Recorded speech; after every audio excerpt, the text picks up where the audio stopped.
Hello and welcome to Sideways. Well done, you made it through 2020. And who knows, maybe many of us will look back in years to come and realise that this year was the start of something new and better. This week we're reviewing the year, and I've finally come up with something useful that I've learned. Goodbye to all that. Good morning, how are you doing? I'm alright, how are you? Okay, have you hung your washing out now? Yeah, if it's got anything to do with you, I have.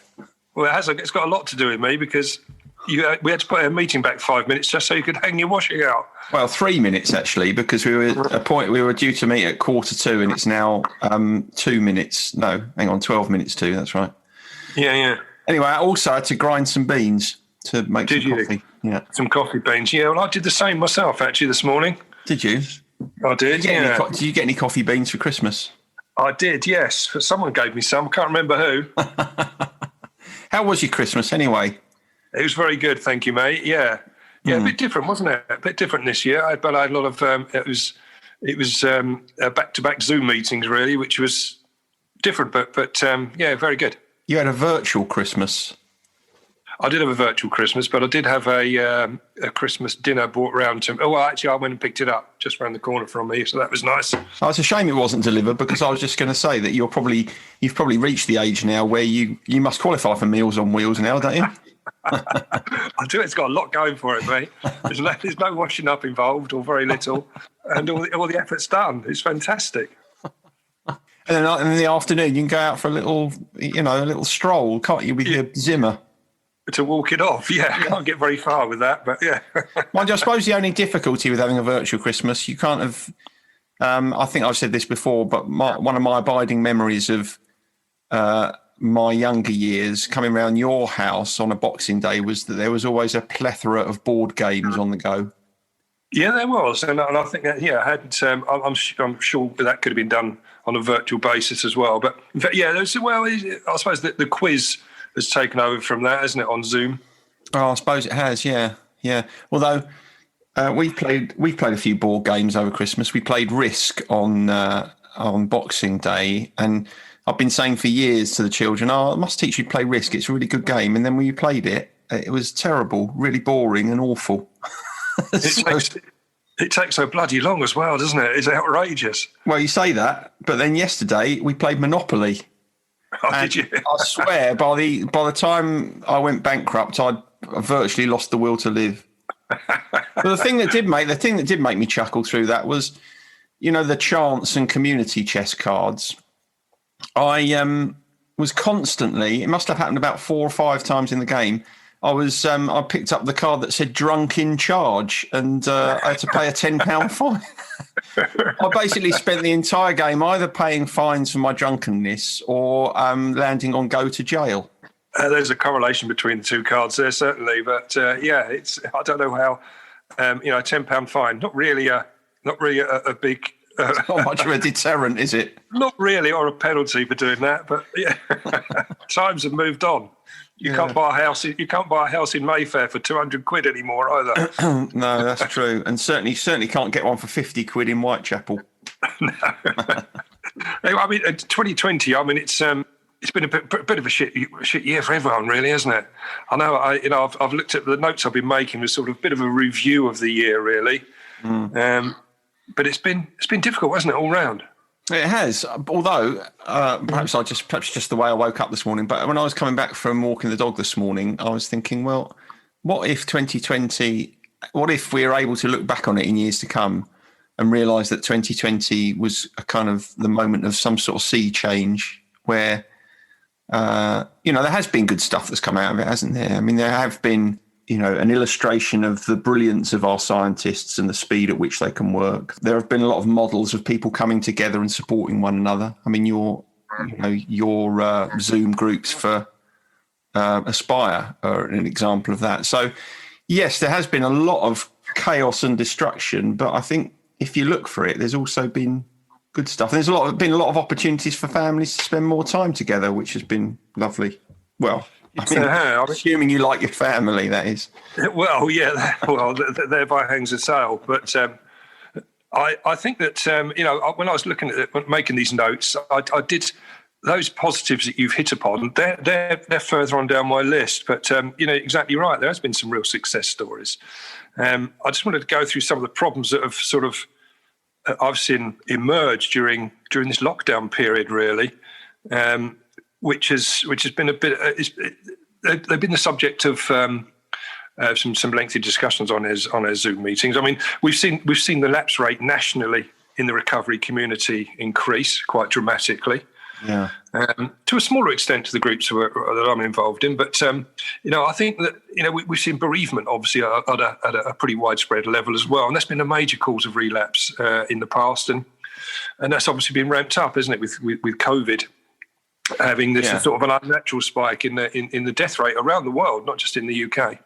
Yeah, and I suppose that puts for some people that puts a kind of dual pressure on them, doesn't it? Because you've not only lost someone that you love, but one of the things that's been attendant with COVID has been often this feeling of how unfair it is, how preventable it was, how people are dying before their time, and of course that has a different impact on people's emotional well-being. So if you're kind of at risk of relapsing, losing someone will be one blow, but losing someone in a situation or circumstances where you feel as if it could have been prevented might be the thing that in some cases tips someone over the edge. We've also seen an increase in the rate of problems within relationships. Now, it's cropped up quite often on the groups, and I've referred several people back to our episode we did on toxic relationships, which there's been several people that have listened to it and have come back and said, I may have missed that first time round, but some good stuff in there, because we seem to be, I don't know, it's happened quite a lot recently. We're getting people in this sort of yo-yo situation, where it's sort of make up and break up sort of thing, you know what I mean, on a constant cycle. And I hadn't noticed that before, but certainly over the last year, it seems to be more prevalent. And that's destructive for anyone, but certainly someone that's struggling with recovery or early in recovery, it can be really problematic. Yeah, I think one of the reasons that people go through that cycle of making up and breaking up, and I see it, I'm not specifically talking about addiction, but just generally in relationships, is because people break up and then maybe they, if they live together, they separate. And then a bit of time passes and then they get back together again without having done any work on the relationship, and then they're surprised that it doesn't work again. When a relationship breaks up, it's broken up for a reason. So if you don't address the issues that caused you to separate in the first place, then, it's unlikely that those things aren't going to crop up again, isn't it? Well, quite, yeah. Expecting to do exactly the same as you did before and expect a different result has been is a problem in any walk of life, isn't it? And in a relationship, it's no different. No, and it's exacerbated, I think, this year because people have inevitably been spending more time together. So if you spend a lot of time with someone, it will cast a particular, a light on the flaws in the relationship, won't it? So you have even less opportunity to run away from those issues. You're kind of forced to either address them or go into this kind of cycle of, boom and bust, for want of a better phrase. Yeah, no, exactly right. But we've seen some other success stories as well. You touched on it about the online meetings. I'll come back onto that in a second. But we've seen certainly in groups where people that have had jobs where, especially the people that have been commuting up to London on a daily basis, and suddenly they're able to work from home. And again, especially if they've got a decent support group around them, recovery has really boomed. Mm-hmm. A lot of the triggers, I know certainly for me, commuting to London, there's so many triggers either on the way or there whilst I was there, or the people that were there, massive triggers. And we've seen a number of people where taking that out of the equation has really helped their recovery. And, one person in particular, she found that, she was starting out on a recovery and it's been massive. in the past where she struggled with her recovery. This has been a real, COVID lockdown couldn't have come at a better time for her. And that's been repeated. I've heard that with several other people as well. So again, massive positives there. I've also been really impressed with the people that have started their recovery during the pandemic. And we've had a number of those where they've had to do a home detox. They've then joined the groups online rather than doing it face to face. And we've had some real success. And it's been a real eye opener for me. We would have never thought of online meetings before the lockdown. And now we're going to be doing it on an ongoing basis, alongside the face-to-face ones, which I think most recovery communities will be doing that. I know the fellowships like AA and CA and NA, they'll all be doing the same because it's worked very well. We can reach a broader spectrum of people, or certainly geographically, we've had people from all around the world join our meetings, which has been brilliant. And I always say that, necessity is the mother of invention, and it certainly worked very well here. Actually, wasn't the mother of invention? They were the backing group to Frank Zappa, weren't they, for many years? I just thought about that. It just came to my mind. But what happened to Frank Zappa's son, Dweezil Zappa? I don't know if he's still around or not. I'm sure he is. Still make music. Anyway, I was going to say something then that wasn't Zappa related. Paul Bradford, he likes Frank Zappa, didn't he? Did Paul Bradford like Frank Zappa? I thought you said Zappala for a moment then. I might have done, but if I did say Zappala, then I'll be editing it out. I thought Frank Zappa, perhaps there's a different artist I'm unaware of, but yeah, he's connected to Francis Ford Coppola, the famous film director. I was going to ask you something about people starting their recovery in lockdown. Do you think, in some ways, that it almost kind of perversely might have made it easier for people to start their recovery because everybody's in this kind of to one extent or another in some sort of fog or fug, or there's a lot of anxiety around. And do you think in some ways it's almost, I can't think of another way of expressing this, but it's almost as if it's kind of leveled the playing field a little bit? Oh, it has. No, definitely. We've had people that have openly said, look, if these meetings weren't here, I wasn't ready to come to face-to-face meetings. Yeah. I can just click in from home and that's fine. I'm in the comfort of where I'm happiest at the moment. And especially people that have any sort of, if their addiction was linked to, or if agoraphobia was part of their overall mental health issues alongside addictions, etc., it's been brilliant. People have said, this has been a good start, and then which is a great grounding then for the ease. If we can ease people into the recovery community by whichever means, it's got to be good. And those people that have only joined us online are ready now to come to face-to-face meetings, and it may be the online will always suit them. So I think it's another string to our bow. So I've been really positive about it, and it's been great. It really has. Yeah, I think especially when people experience anxiety, which obviously, as we've discussed before, is usually part and parcel of addiction, then it's often the case that anxiety manifests in an unwillingness to kind of put yourself into unfamiliar situations and go and sit in a room with strangers, or open up to people in what is really quite a daunting situation. So it makes sense that being able to meet with people online is slightly less intimidating if you can do it from the comfort of your own armchair. I mean, I think I work with a lot of people, not addicts, but a lot of people now who I think, even if I were able to work face to face, they'd probably say, no, I'm all right carrying on working online, thanks.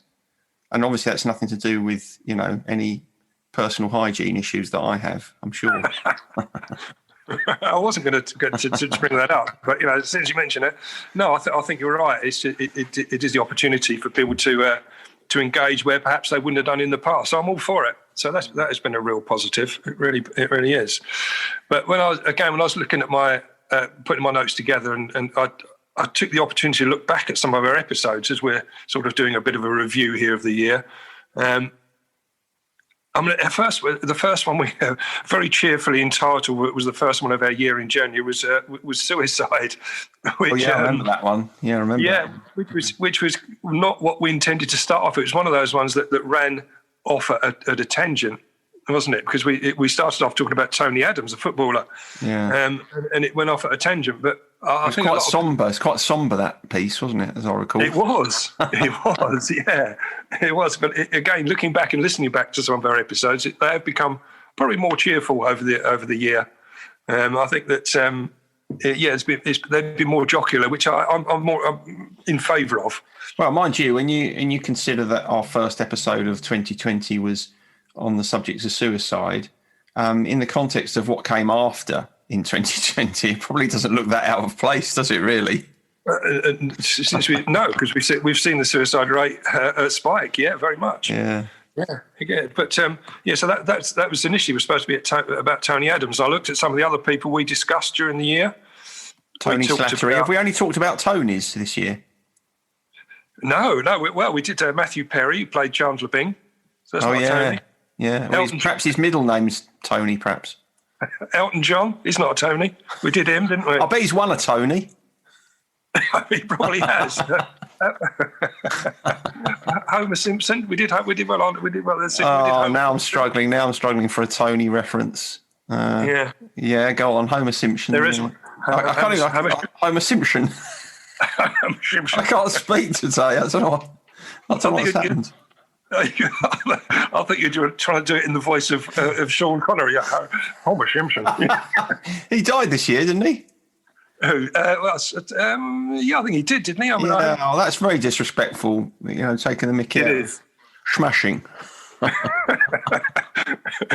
My Uncle Jeff, we talked about him this year, but he's not a celebrity, but he's right up there. Did he have any sort of connection to Tony? I don't think so. He probably had a drink with someone called Tony on many occasions. Which is close enough, isn't it? And a football special, remember? A football special. Yeah. Loads of footballers on there, and which I think we had in both of our top 11s, we had Maradona playing, which we sadly lost this year as well. That's right, Tony Maradona, yeah. His lesser-known brother. Was that this year, our football special? My God, that's mad. That feels like it's about 5 years ago. Yeah, no, it was all there. But is there any of the episodes that we've managed to record or throw together over the last year? Is there any of particular favourites of yours? Oh God! Now you've asked me. Why do you never tell me you're going to ask me these questions? I got to look now. I did give you a bit of a heads up, saying we were doing a review. Oh, did you? I did, yeah. You probably didn't. I'll go through a couple of my favourites, all right? Because the toxic relationships one, I'd already written my notes about that before I'd spoken to people recently who have gone back and looked at that or listened to that. Yeah. But I liked the dealing with grief one. I was going to. That's actually. I think that's my favourite this year. Yeah, I think it was the one that was received very well. I think it is the most popular episode of the year. Is it? It? Well, I think we had more people sharing that as well. The people that weren't in addiction seem to have got a lot out of that one as well, which was good, which I liked, and also dealing with anger. I liked that one. Yeah, I think that was the second most popular episode of the year. I think the reason that those resonate with people is because we all have to deal with grief and we all have to deal with anger. So, no one's going to look at that and think, oh, well, that's not going to apply to me. No. I think when there's subject matter and you think, well, hang on, I know that that's something that I have to deal with, then I suppose it's likely that it's going to have a kind of broader appeal. So the other one that was really popular, again, probably for similar reasons that the other two that we just talked about were, and that was the one about catastrophizing. Oh, yes. Yeah. We all do a bit, don't we? I think we're all very guilty of that. Yeah. Again, especially during lockdown, I know I catastrophised. I think the first little, back in March when we were all locked down, the first little tickle I had in my throat, I thought, that's it. I've definitely got COVID. I'm definitely going to be on a ventilator this time next week and dead within the fortnight. Yeah, I think most people have done that, haven't they? Most times when you get... I think the other thing is, I've had a cold the past couple of weeks, and I sort of think to myself, where the hell have I got a cold from? I haven't been anywhere. You can't just get it. Well, obviously you do catch it out of thin air, but I've not been around anybody. So No, I think no. that's the thing. I guess it's made us think more about our own. Maybe it's made us think a little bit more about our own kind of mortality, our own fragility, which, you have to say it's probably not a bad thing. I think it's I think it's been a time for reflection, hasn't it, in many areas. But what I don't like, if you're looking at the review of the year, if you like, or what tends to come at the end of the year, which I always find problematic, and I know you do too, is people making New Year's resolutions. Oh yeah, I can't stand it. They're rubbish, aren't they? Well, I can't. I mean, I don't understand the point of a New Year's resolution. As I said to you before, it's like if you're going to make a change in your life, why are you waiting until January the 1st to make it? Just make the change. Problem with New Year's resolutions is that people make them because it's January the 1st and they feel as if they need to. I ought to make some sort of change. What's my resolution going to be? And of course, right off the bat, there's no real strength in that because you're making it because of the date rather than because you want to make that change. So, I think that I hold them in very low regard in the same way as I think about bucket lists. We can come on to another one. We could do an episode on bucket lists. We could compare our bucket lists. We could. We'd do that. I hadn't thought of that before because I don't think I've really got one. But nor have I. So it'll be quite a short episode. So we come on, we'll say, have you got one? No. Have you got one? No. Right. Thanks. We'll call it a day. What have you learned this week? That'd be that, wouldn't it? Sounds good. That would go down. I'm sure it'd be one of our most listened to ones. Could be like about 2 minutes long. People haven't got to struggle through it all. But the New Year's resolution, I've always found that a problem, certainly in the recovery community, because even from as earlier on in the year as sort of July, August time, I've known people that have sort of flirting with the idea of going into recovery and say, that's something I'll do in the new year. It's the ultimate way of procrastinating. And going back to your point, do it now. There is, we've had people come into recovery, which again has been really good, online coming up to Christmas, which is potentially quite a tricky time, and haven't put it off to the new year. And I'll take my hat off to people like that. Yeah, I mean, when people do that, when people make a change like that, I don't know, on the 13th of December or whatever it might be, then it really does suggest that they're doing it for the right reasons. I mean, obviously, there's no guarantee that you're going to be able to sustain it. But if you choose to make a change regardless of the date, then it's a much greater likelihood that you're making the change because it's something you want to do. Any change that you make that comes which comes from a place of I feel as if I ought to do this or I should do this, you might as well not bother, because no way you're going to keep that. People only sustain changes in their lives when the changes are made because you really want to do it and you feel as if it's going to have a positive impact on your life, and that you want that result. And that's so relevant in the recovery community. It really is. It really is, which is why people can take several attempts to get it right. Sometimes they're trying when they're not in the right frame of mind, or they've been badgered into doing it from a third party, or the timing just isn't correct for them. So you make a New Year's resolution. It's a bit like dry January. I'm not a big fan of that. But again, that's something we can talk about later. I haven't got any notes on that. Yeah. I mean, dry January, I think, is okay if you don't have a problem with drink. Yes, if exactly. You think, I've hammered it a little bit over the Christmas period, I'm going to stay off the drink for, a few weeks. Yeah, fine. But the thing that always amuses me about dry January is when people say to me, I'm doing dry January, and then you kind of see them on the 20th.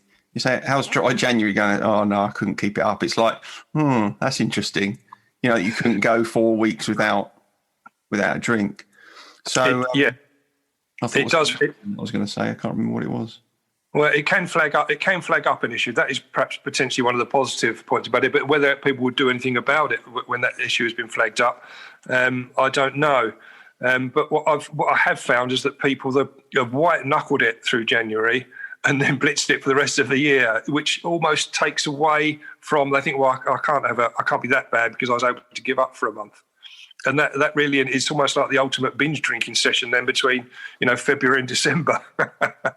Yeah, I mean, I think any time you're white knuckling giving something up, that's an indication that you've got a problem. Yeah, exactly. Because it goes back to the same thing, isn't it? If you want to do something, if you're saying, right, I'm doing this because I want to, and then you get into it and you think, crikey, this is really hard, I'm really struggling, then that is, that's a reason to really address it, to really go at it properly, because it suggests that if there isn't already a problem, there's certainly one growing there. That's one of the reasons why whenever I work with someone who wants to stop something, whether it be drink or smoking or whatever, I'll say to them, well, do you want to stop? And in a sense, it sounds like a ridiculous, question when someone's come and asked for help. But you'd be surprised at the number of times people say, well, I want to. That's not enough. That's not enough. That you're wasting your time and your money. You need to want to. That's it. It is, and people can take different lengths of time to get, or different stages in their life to get to that point. Mm-hmm. But something else I wanted to sort of move on to, which is sort of New Year's Eve related to a certain extent, but does take place at other times in the year as well. I started the episode off talking about this, but I realised that I was in danger of glamorising some of the issues surrounding drinking games. Oh yeah. So I didn't want to. I just wanted to sort of tag it in on the end of this one because it's relevant to the time of year. The lack of social gatherings over Christmas and New Year's Eve may well have stopped some of these terrifying drinking games taking place. But there's something cropped up last week in groups, or this week in groups, I should say, on the meetings. Someone brought to my attention, and I haven't been able to find it on YouTube or anything, but Holly and Phil on morning TV on Christmas Day indulged in a drinking game where there's a half a pint of Baileys involved. It was really glamorised, and it was quite obvious apparently that they were struggling with the effects of the alcohol at that point, and it made the newspapers. I saw it online that it'd been highlighted, and even people just as generally looking in were saying this is not good. Now this had a real negative impact upon this person that saw that, who was in recovery, and we were discussing it at that stage and thought that there's something really wrong with that, isn't there? This was 11 o'clock in the morning. We're indulging in a drinking game on TV. And I don't know what your views are on it. Perhaps I'm being oversensitive as a recovering alcoholic to that sort of media. I don't think you're being oversensitive to it. I mean, I think there's a line, isn't there, to be drawn between. I mean, obviously, people at Christmas drink a lot, and I'm sure there are a lot of drinking games go on, and I'm sure in a lot of houses across the country, people are starting their drinking early and so on. But there's a difference between that and then putting it on the telly. I mean, what television presenters do in their own time is fine, but it's almost as if there is a complete kind of lack of awareness of the minority in society that might have a real problem seeing that.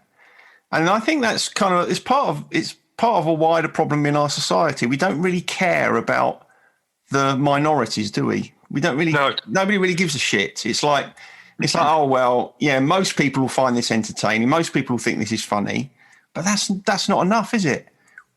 It doesn't take much, does it, to think about the minority of people for whom this might be a problem, who might be triggered in some way by this. And I think it's just selfish, really. Yeah, I do. I think it's pretty poor. A pretty poor choice of thing to do, especially at 11 o'clock in the morning, because children are watching it as well, remember, at that time. And I think it's really inappropriate. Mm. But what I did I wanted to move on to something I found out this week, which tags into the end of my notes, really. Mm. But do you remember we talked about it on one of our podcasts in the past about the way I used to do the disappearing act? Ghosting, yeah. Ghosting. I found out that... amongst the alcoholic community, it's quite prevalent. Is it? Yeah, I thought I was perhaps the only one. It was almost like my calling card, and it had a unique quality. But it isn't. You know, we were talking about it. It came up in one of the discussions we were having. Other people said, yeah, I used to do that. I didn't want to go through the aggro of telling people that I was off in case they offered me. I knew I'd had enough and I was going to struggle. And off they went. And and it reminded me of exactly the reasons I used to do it, you know, to get away, because I knew that, you know, if someone said, "Oh, I'll have another one," that would be it. I'll be staying there for another one when I really didn't need to. Or even correct me if I'm wrong. Even when you used to sort of disappear from the pub, you used to go in other pubs on the way home to have liveness, didn't you? I did, yeah. Or when I got home, I'd drink. That was another reason of sort of ghosting out a little bit early, because I could go home and start to drink at a proper rate. Being around people that sucked gently did nothing for me. It's a terrible thing to admit, really.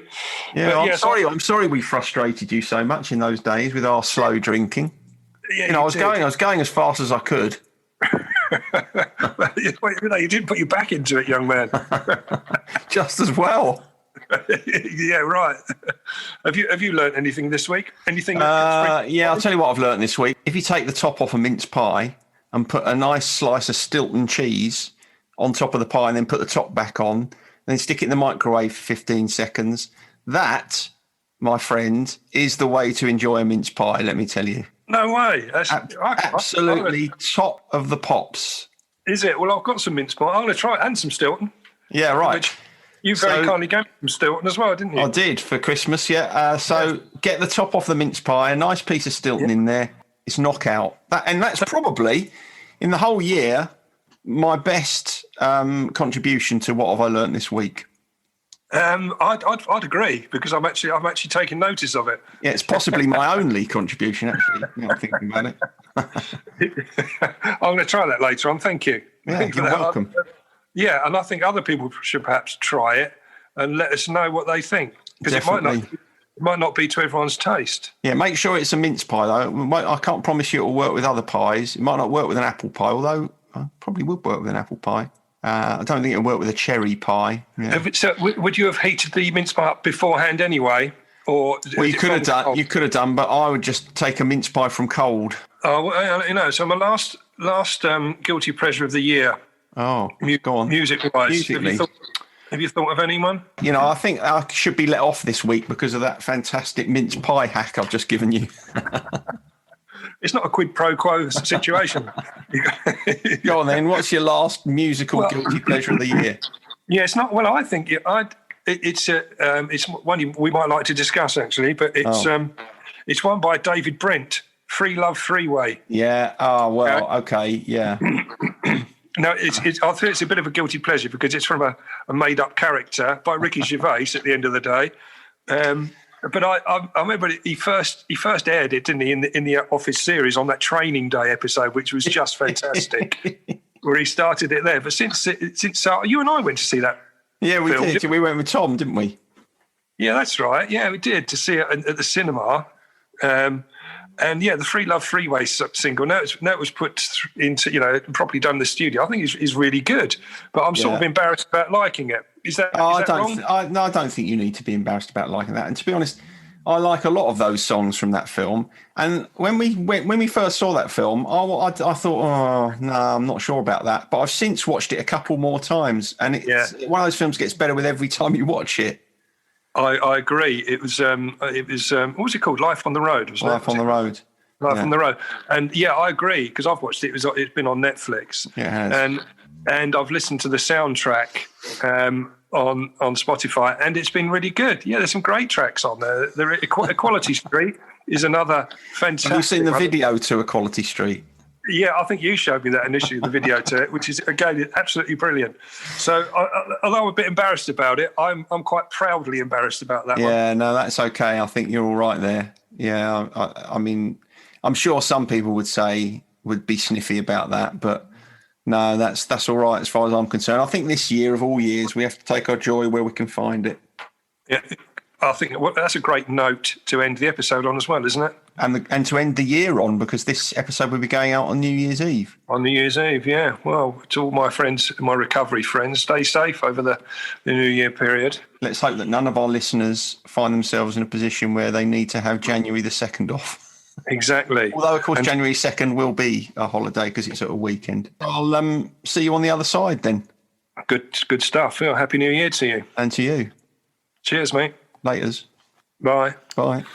Sideways was created by Graham Landy and Martin Pankhurst. If you want to read more about our work, visit grahamlandywellbeing.co.uk/sideways-podcast. You can follow us on Twitter, you can find us on Facebook at Sideways Podcast, or you can email us to let us know what you think of the show or to ask us any questions that you may have. And finally, we want to wish you a very happy New Year and to thank you for listening, and to ask that if you've enjoyed what you've heard, that you spread the word. And we'll see you next week. I saw that you were sleeping, crooked fingers empty-handed, in the sweater from the grainy photograph. The daffodils were leaning, listening for your breathing, but everything was quiet in your heart.